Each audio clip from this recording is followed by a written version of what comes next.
새벽 주방. 아직 해도 안 떴는데 눈이 저절로 떠졌다. 몸이 먼저 기억한다. 30년 넘게 이 시간에 일어나 밥하고 반찬하고 도시락 싸던 버릇이 남아서 그렇다. 싱크대 밑에서 물이 찰랑거리고 밥솥에서 김이 피어오른다. 그 냄새가 참 집 냄새 같아서 좋다. 나는 조심스레 밥을 푸며 혼잣말을 했다. 그래, 이 냄새가 나야 집이지. 그때였다. 문이 삐걱 열리더니 서연이가 부엌에 들어왔다. 어머니, 또 이렇게 일찍 일어나셨어요? 제가 오늘은 할게요. 그 말이 어쩐지 귀에 거슬렸다. 내가 뭘 잘못했나 싶어 밥주걱을 든 채 멍하니 섰다. 그래도 아직 이르잖니. 요즘은 가볍게 먹어요. 요거트랑 샐러드면 충분해요. 그 말 속에 묘한 선이 있었다. 당신 밥은 이제 무겁다는 뜻 같았다. 김이 모락모락 나던 밥솥도 그 순간엔 냉장고만큼이나 싸늘하게 느껴졌다. 아침 식탁? 식탁 위엔 2개의 밥상이 있었다. 내 된장찌개와 며느리의 샐러드. 지훈이는 눈치를 보며 이쪽 저쪽을 번갈아 본다. 둘 다 맛있네. 어머니 찌개도 여보 샐러드도. 그 말도 어쩐지 공허하게 들렸다. 나는 괜히 국자로 찌개를 휘저으며 말했다. 요즘 된장이 너무 싱거워. 옛날엔 이게 밥맛이었지. 서연이는 살짝 웃으며 말했다. 요즘은 짠 거 잘 안 먹어요. 애도 안 먹잖아요. 그 순간 내 손이 떨렸다. 찌개 속 두부가 부서져 흩어진다. 그때 민호가 조용히 말했다. 난 할머니 찌개가 제일 맛있어. 순간 가슴이 철렁 내려앉았다. 아무도 모르게 눈시울이 뜨거워졌다. 아이 목소리 하나가 나를 다시 살게 했다. 저녁, 주방의 전쟁. 서연이가 퇴근하자마자 앞치마를 두르고 부엌에 섰다. 나보다 먼저 냉장고를 연다. 손놀림이 빠르고 정리도 칼 같다. 그런데 낯설다. 그 부엌은 언제부터 내 자리가 아니었을까. 어머니, 반찬은 제가 새로 해둘게요. 이제 저녁은 제가 할게요. 그 말을 듣는 순간 세상이 조용해졌다. 수세미를 쥔 내 손에서 물이 줄줄 흘러내렸다. 그래, 젊은 사람 입맛대로 해야지. 나도 좀 쉬어야겠다. 내 목소리가 왜 이렇게 떨리던지. 그녀는 아무 말도 못하고 등 뒤에서 조용히 불을 끄고 나갔다. 부엌이 어두워졌다. 그때 벽에 걸린 내 앞치마가 눈에 들어왔다. 기름 얼룩에 구멍까지 난 낡은 앞치마. 그걸 벗어서 의자에 조심스레 걸어뒀다. 그건 단순한 천이 아니었다. 내 세월이 묻은 얼굴 같았다. 밤, 불 꺼진 식탁? 남편 상국이 조용히 내 옆에 와 앉았다. 식탁 위엔 불이 꺼져 있고 냄새는 식었다. 여보, 서운하지? 나는 고개를 저었다. 아니야. 다 때가 있는 거지. 근데 내가 만든 밥 냄새가 집에서 사라질까봐 그게 좀 그렇네. 그는 말없이 내 손을 잡았다. 그 손이 따뜻했다. 그때 깨달았다. 내가 잃은 건 밥상 자리가 아니라 누군가를 위해 하루를 시작하던 이유였다. 이제 저녁밥은 서연이가 한다. 그건 나도 안다. 하지만 언젠가 이 집에 다시 내 냄새가 돌아올 날이 있을까? 그날이 오면 나는 다시 앞치마를 매겠지. 그땐 누굴 위해서가 아니라 나를 위해서. 저녁, 주방 며느리의 부엌. 요즘은 내가 부엌에 들어설 틈이 없다. 서연이가 퇴근하자마자 에이프런을 두르고 칼소리부터 먼저 울린다. 그 탁탁거리는 소리가 이상하게 심장을 찌른다. 그 자리엔 한때 내가 서 있었는데, 내가 만든 찌개 냄새로 애들이 뛰쳐나오던 그 부엌인데, 오늘도 나는 식탁 옆 의자에 앉아 있었다. 쓸모없는 사람처럼. 어머니, 오늘은 해산물 된장찌개예요. 콜레스테롤 낮추는데 좋대요. 그녀는 그렇게 말했다. 된장찌개. 내 요리였다. 근데 오늘은 내 손맛이 아니다. 냄비에서 나는 냄새가 낯설었다. 된장 향이 아니라 무슨 허브 냄새 같은 게 섞였다. 내 입엔 약 냄새처럼 썼다. 식탁 말하지 못한 전쟁. 식탁엔 그녀의 찌개가 올려졌다. 아이도 남편도 아들도 다 둘러앉았다. 나는 아무 말 없이 국자를 들었다. 얼른 드세요, 어머니. 서연이 먼저 말했고 지훈이가 숟가락을 든다. 오, 맛있네. 좀 색다른데? 그 한마디가 내 심장을 찔렀다. 색다르다니. 그건 이제 달라져야 한다는 뜻 아닌가. 나는 조심스레 한 숟갈을 떠봤다. 혀끝이 먼저 울컥했다. 된장이 아니라 낯선 무언가였다. 요즘 된장은 이렇게도 끓이나 보네. 네, 어머니. 요즘은 이렇게 많이 해요. 그녀는 환하게 웃었다. 그 웃음이 예뻐서 더 서운했다. 부엌 엎질러진 찌개. 식탁 정리하다가 그만 내 손이 미끄러졌다. 냄비가 기울고 그 안에 찌개가 바닥으로 쏟아졌다. 아, 어머니. 괜찮아. 나는 일부러 괜찮다고 했다.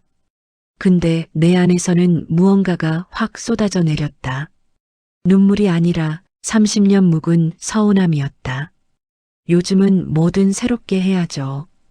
그녀의 그 말이 찌개보다 더 뜨겁게 나를 데웠다. 나는 조용히 거실 불을 껐다. 서연이 뒤에서 말했다. 어머니, 제가 더 조심했어야 했어요. 그 말 속에서 미안함보다 이제 내 차례예요라는 당당함이 느껴졌다. 그래, 다 내가 알아서 해라. 나 이제 그만할란다. 그 말을 하고 돌아섰다. 목이 메었지만 끝까지 울지 않았다. 상국이가 텔레비전을 끄더니 내 옆에 앉았다. 여보, 너무 마음 쓰지 마. 애도 나름 애쓴 거야. 알지. 근데 내가 만든 밥 냄새가 이 집에서 점점 지워지는 것 같아. 그는 내 손을 잡았다. 말 대신 손바닥 온기로 위로를 전했다. 그 온기가 따뜻했지만 그 안에서도 나는 외로웠다. 찌개 한 냄비가 엎질러졌을 뿐인데 그 속엔 내 세월이 다 흩어졌다. 며느리의 손끝은 부드럽고 깔끔하지만 그 냄새는 내 것이 아니었다. 그날 나는 깨달았다. 부엌은 이제 내 자리가 아니다. 그런데 이상하게 내 손이 그릇을 닦을 때마다 여전히 된장 냄새가 손끝에 남는다. 아침 조용한 주방. 오늘은 일부러 늦게 일어났다. 눈은 일찍 떴는데 그냥 이불 속에 누워 있었다. 부엌에서 들려오던 칼소리도 밥 짓는 냄새도 없다. 이제 내 냄새는 이 집에서 사라졌다. 서연이가 출근 전 서둘러 나가면서 말했다. 어머니, 점심은 냉장고 반찬 드세요. 데워드릴까요? 나는 고개만 저었다. 됐다. 나중에 알아서 먹지. 그녀는 미소를 지었지만 그 미소가 마치 이제 맡겨주세요 하는 인사처럼 들려서 왠지 서운했다. 점심 혼자 밥상 차리기. 냉장고 문을 열었다. 반찬통이 가지런히 정리되어 있었다. 뚜껑마다 라벨이 붙어 있었다. 가지무침 10월 12일, 시금치나물 저염식. 깔끔했다. 하지만 냄새가 없었다. 내가 알던 집 반찬 냄새가 사라졌다. 나는 혼자 밥 한 공기만 덜어 식탁에 앉았다. TV도 끄고 시계 소리만 들린다. 이게 혼자 밥 먹는 맛이구나. 한 입 삼키는데 목이 메인다. 밥알이 목에 걸린 건지 내 세월이 걸린 건지 모르겠다. 저녁 가족의 식탁. 오늘 저녁은 일부러 식탁에 안 나갔다. 몸이 좀 안 좋아서 방에서 먹을게. 그 한마디로 내 자리를 비웠다. 방문 틈 사이로 들려오는 웃음소리. 서연의 목소리, 지훈의 낮은 웃음, 그리고 민호의 맛있다 하는 소리. 그 소리가 왜 이렇게 낯설게 들릴까? 나는 방 안에서 혼자 도시락 뚜껑을 열었다. 어제 남은 밥과 김치 몇 조각. 그게 내 밥상이다. 그래, 다 그렇게 변하는 거지. 시어머니가 물러나면 며느리가 들어오고 세상은 늘 그렇게 돌아가는 거야. 그렇게 말했지만 내 안에선 뭔가 끓고 있었다. 된장보다 진한 서운함이. 밤 정순의 결심. 식탁 불이 꺼지고 모두 잠든 뒤 나는 부엌으로 나갔다. 조용히 냉장고 문을 열었다. 그 안에서 반짝이는 반찬통들이 줄지어 있었다. 하나하나 열어봤다. 정갈하고 예뻤다. 그런데 냄새가 없었다. 진짜 집 냄새가. 나는 조용히 뚜껑을 닫았다. 그래, 내가 괜히 욕심냈나 보다. 그렇게 중얼거렸지만 손이 냉장고 문에 오래 머물렀다. 마치 그 속에 내 자리라도 있을까 하는 듯이. 그때 현관문 쪽에서 발소리가 났다. 지훈이었다. 엄마 아직 안 주무셨어요? 그냥 물 좀 마시려고. 그가 내 얼굴을 보며 잠시 멈췄다. 엄마, 내일 저녁은 엄마 찌개 먹고 싶어요. 그 말 한마디가 식은 부엌을 다시 따뜻하게 만들었다. 그날 밤 나는 결심했다. 다시 밥을 하기로. 누굴 이기려는 게 아니라 내 밥 냄새를 되찾기 위해서. 나한테 밥은 가족을 부르는 냄새였으니까.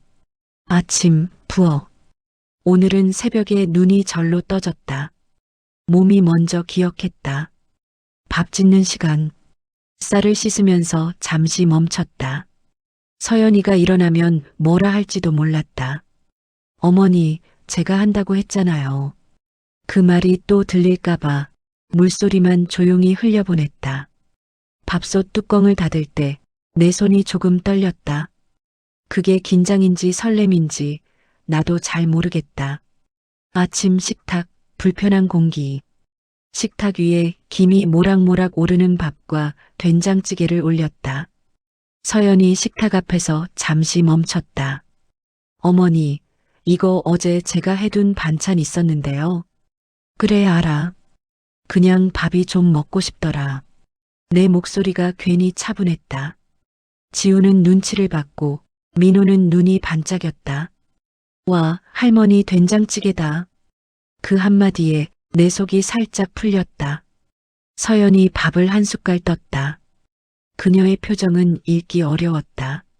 하지만 그 숟가락이 두 번째로 다시 갔다는 게 내겐 충분했다.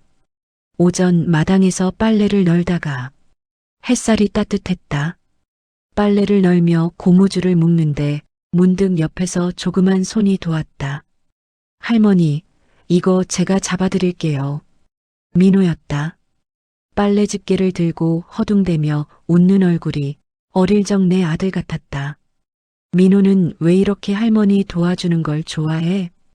엄마가 할머니 힘들게 하면 안 된대요. 나는 잠시 웃다가 가슴 한쪽이 저릿했다. 그래, 내 엄마가 그런 말도 했구나. 민호는 아무것도 모르고 빨래를 흔들며 장난쳤다. 할머니는 냄새가 좋아요. 밥 냄새 나요.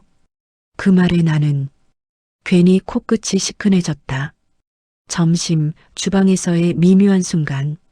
서연이 퇴근 전 점심을 준비하러 부엌에 들어왔다. 내가 이미 찌개를 끓이고 있었다. 어머니, 쉬시라니까요. 민호 먹을 거니까 그냥 끓였어. 서연이 잠시 말을 멈췄다. 그녀의 손이 젓가락을 쥔 내 손등에 닿았다. 된장 조금 태우셨어요. 순간 괜히 얼굴이 달아올랐다. 하지만 그녀는 덧붙였다. 그런데 이게 이상하게 맛있네요. 그 한마디가 내 하루를 다 녹였다. 저녁 뜻밖의 위로. 민호가 그림을 그려서 내 방으로 왔다. 하얀 종이 위에 그린 식탁? 4명이 앉아 있었다. 이게 뭐야? 가족 밥 먹는 거요. 근데 여기. 민호가 손가락으로 내 쪽을 가리켰다. 할머니 자리 다시 만들었어요. 나는 그 말을 듣는 순간 목이 메어 아무 말도 못했다. 그 작은 아이가 내 자리를 그려줬다.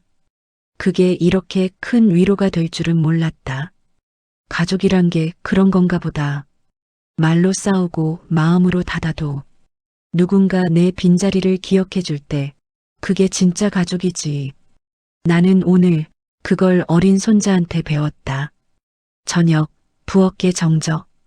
오늘따라 냉장고가 유난히 시끄럽게 웅웅거렸다.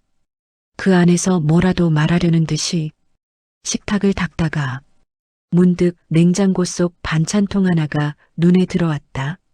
라벨이 붙어 있지 않았다. 서연이 정리할 땐 늘 날짜를 붙여두는데 그냥 호기심이었다. 뚜껑을 열자 반찬은 없고 하얀 봉투 하나가 들어 있었다. 어머니께.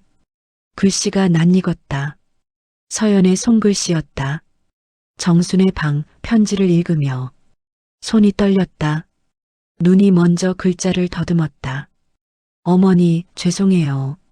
제가 그날 찌개를 엎질렀을 때 어머니가 얼마나 상처받으셨는지 알면서도 그냥 모른 척 했어요. 사실 저도 그날 어머니 밥이 그리웠어요. 눈가가 젖어들었다. 글자는 계속 이어졌다. 저는 어머니 밥 냄새가 어릴 적 엄마 냄새랑 닮아서 힘들었어요. 친정엄마는 일찍 돌아가셨거든요. 그래서 이상하게 어머니 밥 냄새 맡으면 괜히 울컥했어요. 나는 손으로 입을 가렸다. 그녀의 말이 내 마음을 찔렀다. 어머니, 이제는 그 냄새가 그리워요. 그래서 다시 만들어주세요. 저도 배우고 싶어요. 편지 끝에 묻은 얼룩이 눈물 자국 같았다. 그날 밤 부엌 앞에서 나는 그 편지를 들고 부엌 문턱에 서 있었다. 서연이 설거지를 하고 있었다. 물소리 사이로 내가 내는 숨소리가 들릴까봐 한참 서 있었다. 서연아. 그녀가 놀라 돌아봤다. 어머니, 아직 안 주무셨어요? 편지 봤다. 그녀의 얼굴이 하얗게 굳었다. 죄송해요. 괜히 버리지도 못하고. 나는 고개를 저었다. 고맙다. 내가 그렇게 쓴 마음 나 다 읽었어. 잠시 침묵이 흘렀다. 그녀가 젖은 손을 수건으로 닦더니 조심스럽게 물었다. 그럼 내일 찌개같이 끓여볼까요? 나는 그 말을 듣는 순간 가슴이 뻐근하게 따뜻해졌다. 다음 날 같은 부엌 두 사람의 된장찌개, 같은 냄비 앞에서 나와 서연이 나란히 섰다. 내가 된장을 풀고 서연이 파를 썰었다. 김이 모락모락 오르며 부엌 가득 냄새가 퍼졌다. 그 냄새가 참 이상했다. 내 냄새 같기도 그녀의 냄새 같기도 했다. 서연아, 내 어머니. 우리 둘이 끓이니까 냄새가 다르네. 좋은 냄새죠. 그녀가 웃었다. 나는 그 웃음 속에서 이 집의 진짜 식구가 된 기분이 들었다. 냉장고 속에 숨겨진 건 편지가 아니라 마음이었다. 서로 말하지 못한 미안함, 그걸 한쪽이 먼저 꺼내주길 기다린 세월. 그리고 이제야 알겠다. 밥은 누가 하느냐보다 누가 마음을 담느냐가 더 중요하다는 걸. 현재 밤 식탁 앞 된장찌개의 냄새가 아직 남아 있었다. 식탁 위에 그릇이 두 개. 하나는 내 것, 하나는 서연의 것. 지훈이 늦게 들어왔다. 문을 열며 피곤한 목소리로 말했다. 엄마, 오늘 서연이랑 밥 같이 했대요? 그래. 이젠 좀 괜찮아졌지. 그럼 다행이네요. 그의 목소리가 이상했다. 뭔가 말을 삼킨 듯했다. 왜 그래? 아니에요. 그냥 엄마, 그때 그 일 서연이 몰랐던 게 아니에요. 그 말에 내 손에서 젓가락이 떨어졌다. 플래시백 15년 전 겨울밤. 그날도 이런 식탁이었다.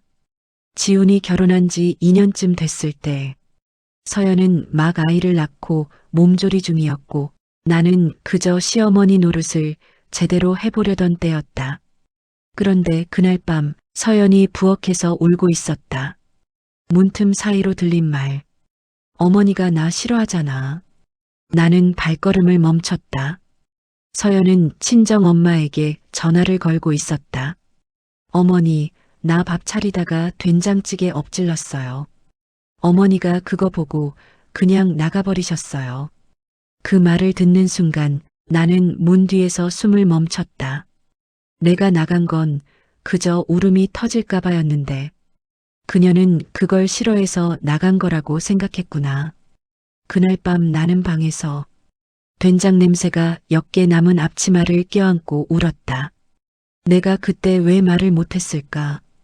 괜찮다고, 다 괜찮다고. 현재 지훈과의 대화. 지훈아, 내가 말한 그 일 서연이 그때 뭐라고 했니? 지훈이 잠시 눈을 피했다. 서연이 그 일 때문에 엄마가 자길 미워한다고 생각했대요. 그래서 한동안 엄마찌개 못 먹었다고. 나는 웃음이 나왔다. 눈물이 함께 섞인 웃음이었다. 이게 다 그 작은 오해에서 시작된 거구나. 지훈이 조심스레 물었다. 엄마, 지금이라도 말해요. 그때 엄마가 왜 그랬는지. 나는 고개를 천천히 끄덕였다. 그래야겠다. 다음 날 부엌 진심의 대화. 아침 햇살이 부엌 창을 비쳤다. 서연이 들어와 조용히 인사했다. 어머니, 오늘도 같이 끓여요? 그래. 근데 오늘은 나 먼저 할 말이 있어. 그녀가 놀란 눈으로 나를 봤다. 그날 기억나니?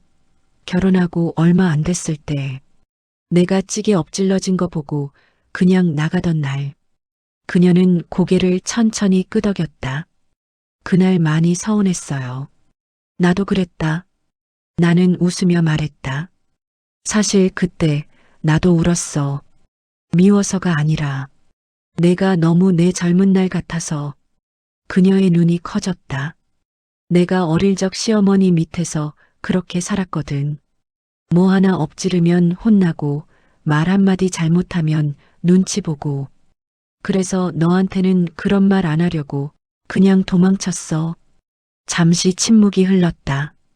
그녀가 조용히 내 손을 잡았다. 그때 말해주셨으면 저도 덜 아팠을 거예요. 이제라도 말하니까 됐다. 상처는 말하지 않으면 자란다. 나는 몰랐다. 침묵이 배려가 아니라 오해의 씨앗이 될 수도 있다는 걸. 그날 이후로 나는 말하기로 했다. 늙은 입으로라도 내 마음은 직접 말하기로. 병원, 진료실 앞 대기의자, 흰 벽, 낯선 냄새. 의자에 앉아 있는데 다리가 자꾸 떨렸다. 건강검진 결과를 듣는 날이었다. 지훈이 바쁘다며 대신 서연이 따라왔다. 어머니, 그냥 단순한 재검사일 수도 있어요. 그래. 나도 별일 아닐 거라 생각해. 입은 그렇게 말했지만 손은 자꾸 무릎 위에서 꼬였다. 간호사가 이름을 불렀다. 이정수님. 심장이 쿵 하고 내려앉았다. 진료실 안. 의사는 차분한 목소리였다. 큰 문제는 아닙니다. 다만 초기지만 간 수치가 많이 높습니다. 음식 조심하시고 너무 스트레스 받지 마세요. 스트레스 받지 마세요. 그 한마디가 마음에 오래 맴돌았다. 집에 돌아오는 차 안에서 서연이 운전대를 꼭 잡고 있었다. 어머니, 제가 음식 관리 도와드릴게요. 됐다. 나 이제 밥 냄새 맡는 게 낙인데. 그래도 오래 맡아야죠. 그녀의 말에 목이 잠시 메었다. 저녁, 부엌 낯선 정적. 오늘은 냄비를 올려두고 한참을 바라봤다. 불을 켜기도 전에 눈물이 났다. 이 나이에 병이라니. 그냥 조금 더 살고 싶은 마음이 생겼다. 그때 뒤에서 민호의 목소리가 들렸다. 할머니 울어요? 아니야, 양파 썰었더니 그렇지. 근데 할머니, 양파 안 썰고 있는데? 나는 웃음이 터졌다. 아이 하나가 웃겨서 눈물도 조금 닦였다. 저녁 식탁 가족이 모이다. 지훈이 퇴근해 왔다. 서연은 이미 식탁을 다 차려뒀다. 내가 한 밥, 서연이 만든 반찬이 함께 올려져 있었다. 민호가 젓가락을 들며 말했다. 오늘은 다 같이 먹어요. 나는 그 말이 세상에서 제일 따뜻하게 들렸다. 지훈이 나를 바라보며 조심스레 말했다. 엄마, 이제 일 조금 줄이세요. 밥은 우리도 할 수 있어요. 그래도 내가 해야 집 냄새가 나잖아. 모두 웃었다. 그 웃음 속에서 내가 여전히 가족의 중심이라는 걸 느꼈다. 밤, 내 방에서 독백. 시간이 이렇게 빨리 흐를 줄은 몰랐다. 젊을 땐 시간이 느렸고, 애들 키울 땐 정신이 없었고, 이제는 하루하루가 아까운 나이가 됐다. 그래도 오늘은 웃었다. 이게 마지막이 아닐 거라고, 아직은 내 밤 냄새를 기억할 사람들이 곁에 있으니까. 카메라가 천천히 식탁 위에 남은 밥그릇을 비춘다. 뚜껑 덮인 냄비 안에서 아직 김이 오르고 있다. 병은 겁나지만 가족이 겁나는 건 아니다. 오히려 그들이 있어서 겁이 덜하다. 오늘 밤 나는 다시 내일 밥을 지을 힘을 얻었다. 새벽 전화벨 소리. 새벽 5시. 전화벨이 울렸다. 익숙한 번호였다. 받기 전부터 알았다. 이런 시간의 전화는 기다리던 소식이 아니다. 정순아, 엄마가 오늘 새벽에 가셨어. 손에서 휴대폰이 미끄러졌다. 그동안 미뤄둔 인사, 미뤄둔 안부, 모두 허공으로 흩어졌다. 장례식장 어머니의 영정 앞. 검은 천과 흰 국화. 엄마의 얼굴이 웃고 있었다. 그 미소가 너무 오래된 기억 같았다. 서연이 조용히 내 어깨에 손을 얹었다. 어머니, 너무 오래 혼자 참으셨어요. 그 말에 울음이 터졌다. 엄마를 잃은 슬픔보다 그 말을 들어준 사람이 있다는 사실이 더 아팠다. 지훈도 아이들도 왔다. 아무 말 없이 내 곁에 서 있었다. 그 침묵이 가장 따뜻한 위로였다. 밤, 친정집 부엌 정순의 회상. 장례식 마지막 날, 친정집 부엌을 정리했다. 엄마가 쓰던 낡은 냄비, 손잡이가 휘어진 국자, 그리고 반쯤 남은 된장 항아리. 뚜껑을 열자 익은 냄새가 코끝을 찔렀다. 이 된장으로 너 밥 해먹으라. 오래전 엄마가 그렇게 말했었다. 나는 조용히 그 된장을 덜어 담았다. 조심스럽게 마치 그분의 손을 만지는 것처럼. 집으로 돌아오는 길 차 안에서의 생각. 인생은 참 이상하다. 평생 밥을 해주던 엄마가 떠나고 이제 내가 그 역할을 이어가고 그렇게 세상은 밥 냄새로 이어지는가 보다. 창문 밖에 스치는 겨울 햇살이 따뜻했다. 집, 주방 마지막 밥상 장면. 오늘은 내가 아닌 서연이 밥을 했다. 된장찌개 냄새가 익숙했다. 이 냄새 우리 엄마 된장 같네. 어머니, 그거예요. 장례식장 갔다가 조금 가져왔어요. 순간 눈물이 흘렀다. 그 냄새 속에 엄마가, 서연이, 나까지 모두 있었다. 서연아, 이젠 내가 밥 해라. 나는 그냥 옆에서 냄새 맡을게. 아니요. 어머니, 같이 해요. 그 말에 오래 묵은 마음이 풀렸다. 식탁 가족이 모인 마지막 식사. 모두 둘러앉았다. 된장찌개에 김이 오르고 밥그릇 사이로 웃음이 번졌다. 지훈이 조심스레 말했다. 엄마, 이건 진짜 엄마 된장 맛이에요. 나는 웃었다. 그럼 됐지. 그 맛이면 엄마가 있는 거야. 나는 이제 안다. 밥은 그냥 음식이 아니었다. 그건 살아있는 사람의 온기였다. 엄마의 손맛이 내 밥상으로, 내 밥상이 서연의 손끝으로, 그리고 서연의 밥이 또 누군가의 위로가 되겠지. 그렇게 이어지는 게 가족이라는 이름일 것이다.